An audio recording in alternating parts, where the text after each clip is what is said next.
Hello friends. आज हम लोग ज्योग्राफी देखेंगे, यानी भारत की ज्योग्राफी के बारे में हम लोग डिस्कस करेंगे, जो कि काफ़ी इम्पोर्टेंट है। और 30 क्वेश्चन लिए हैं, तो जो वन लाइनर क्वेश्चन है जो कि काफ़ी इम्पोर्टेंट है। तो चलिए क्वेश्चन को देखते हैं। फर्स्ट क्वेश्चन की अगर हम लोग बात करें, यानी थार की जो भूमि है वो कहाँ पर स्थित है, यानी जो थार जो मरुस्थल है दोस्तों वो कहाँ पर स्थित है, तो ये राजस्थान में स्थित है। ठीक है। और राजस्थान की अगर हम लोग बात करें तो राजस्थान जो है भारत का क्षेत्रफल की दृष्टि से प्रथम राज्य है, याद रखिएगा। ठीक है। और सेकंड नंबर आपसे पूछे तो क्या है, मध्य प्रदेश है। और थर्ड नंबर पे आता है महाराष्ट्र। नेक्स्ट क्वेश्चन देखते हैं। भारत का कौन सा राज्य सबसे अधिक राज्य की सीमाओं को स्पर्श करता है, तो यूपी यानी उत्तर प्रदेश। उत्तर प्रदेश की अगर हम लोग बात करें दोस्तों, तो ये भारत का ऐसा राज्य है जो सबसे ज़्यादा जो है राज्यों की सीमाओं को टच करता है। यानी कितने राज्यों की सीमाओं को टच करता है, तो 8 राज्यों की सीमा को टच करता है। ठीक है। नेक्स्ट क्वेश्चन देखते हैं। सियाचिन ग्लेशियर। सियाचिन ग्लेशियर की अगर हम लोग बात करें तो ये किस राज्य में स्थित है दोस्तों, तो ये जम्मू कश्मीर में स्थित है। नेक्स्ट क्वेश्चन देखते हैं। ढक्कन पास किसके मध्य स्थित है, यानी जो ढक्कन का पास है वो किसके मध्य स्थित है, तो ये दक्षिण अंडमान और लिटिल अंडमान के बीच में जो है दोस्तों ढक्कन का पास स्थित है। ठीक है। नेक्स्ट क्वेश्चन देखते हैं।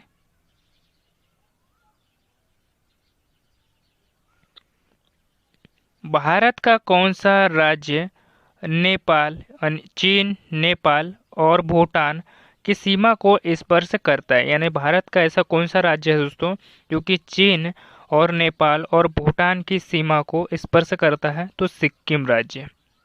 नेक्स्ट क्वेश्चन देखते हैं। इलाहाबाद, हरिद्वार, कानपुर, पटना, वाराणसी, वाराणसी शहर किस नदी के जो किनारे बसे हैं दोस्तों, तो ये सभी जो है गंगा नदी के किनारे बसे हुए हैं। ठीक है। और कुछ शहर जो है जिसके संगम पे स्थित है। नेक्स्ट क्वेश्चन देखते हैं। शोकोवा घाट, डिब्रूगढ़, गुवाहाटी शहर जो है वो किस नदी के किनारे स्थित है, तो ये ब्रह्मपुत्र नदी के किनारे स्थित है दोस्तों। यानी जो शोकोवा घाट है, डिब्रूगढ़, गुवाहाटी, ये सभी जो है दोस्तों ब्रह्मपुत्र नदी के किनारे स्थित है। ठीक है। नेक्स्ट क्वेश्चन देखते हैं। भारत के पश्चिम में कौन सा देश है, यानी भारत के अगर पश्चिम दिशा की अगर बात करें तो ये पाकिस्तान स्थित है। नेक्स्ट क्वेश्चन देखते हैं। भारत का प्रामाणिक समय उस स्थानीय यानी स्थानीय समय जो कि स्थित है, यानी अगर हम लोग बात करें भारत का प्रामाणिक समय उस स्थान का स्थानीय समय है जो कि स्थित है, तो इलाहाबाद के समीप। ठीक है, याद रखिएगा।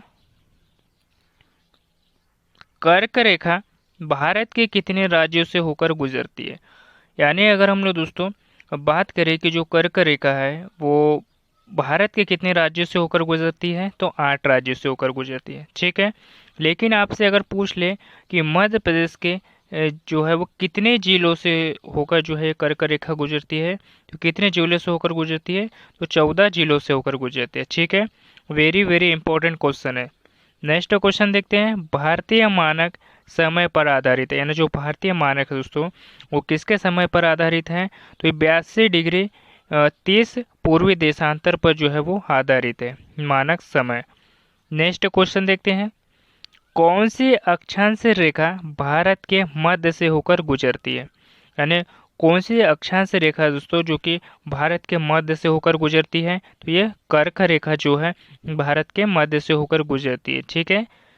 नेक्स्ट क्वेश्चन देखते हैं। भारत की मुख्य भूमि यानी दक्षिण सीमा है, यानी अगर हम लोग बात करें दोस्तों भारत की जो मुख्य भूमि की जो दक्षिण सीमा है वो कितनी है, तो 8 डिग्री 4 उत्तरी अक्षांश है। ठीक है।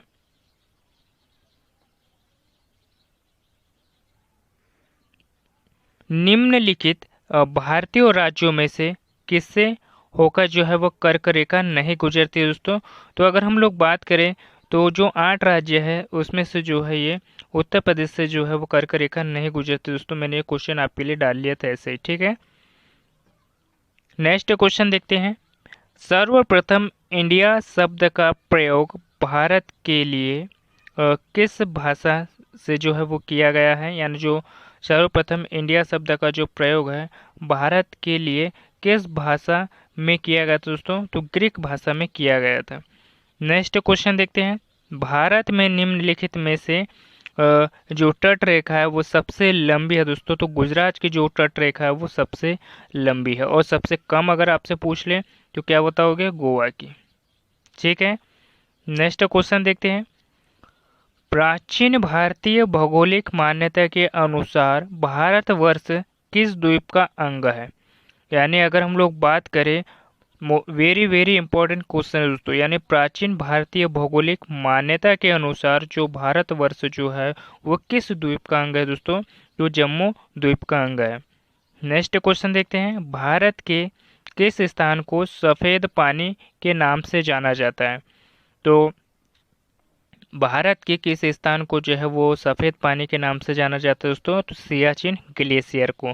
और ये सियाचिन ग्लेशियर कहाँ पर स्थित है दोस्तों, तो ये जम्मू कश्मीर में स्थित है। कहाँ पर स्थित है, जम्मू कश्मीर में स्थित है। ठीक है, नेक्स्ट क्वेश्चन देखते हैं।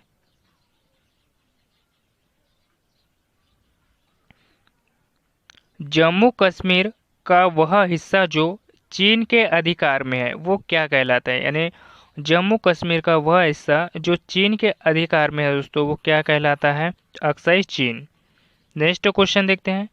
सतपुड़ा की पहाड़ियाँ किस राज्य में है, यानी सतपुड़ा की पहाड़ियों की अगर हम लोग बात करें दोस्तों तो ये मध्य प्रदेश में स्थित है।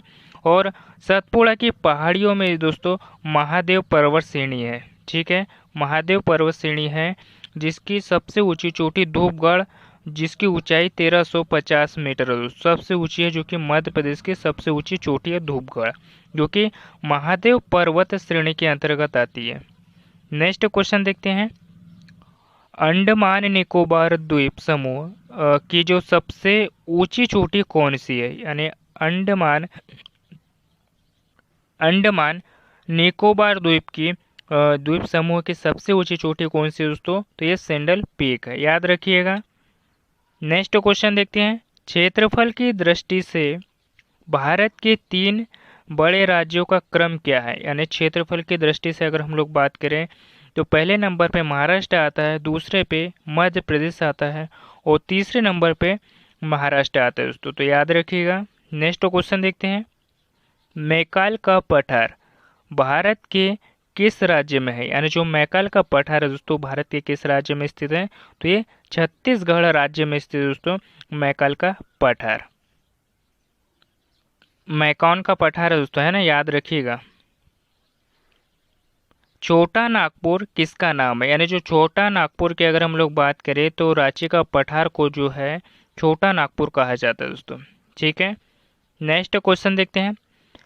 अन्नाईमोड़ी नामक चोटी की जो ऊंचाई है वो कितनी है, यानी जो अन्नाईमोड़ी नामक जो चोटी है दोस्तों इसकी जो ऊंचाई है वो कितनी है तो 2695 मीटर है दोस्तों अन्नाईमोड़ी नामक चोटी की, और ये दक्षिण भारत की सबसे ऊंची चोटी है दोस्तों, ये भी याद रखिएगा, जो कि मोस्ट इम्पोर्टेंट है। नेक्स्ट क्वेश्चन देखते हैं।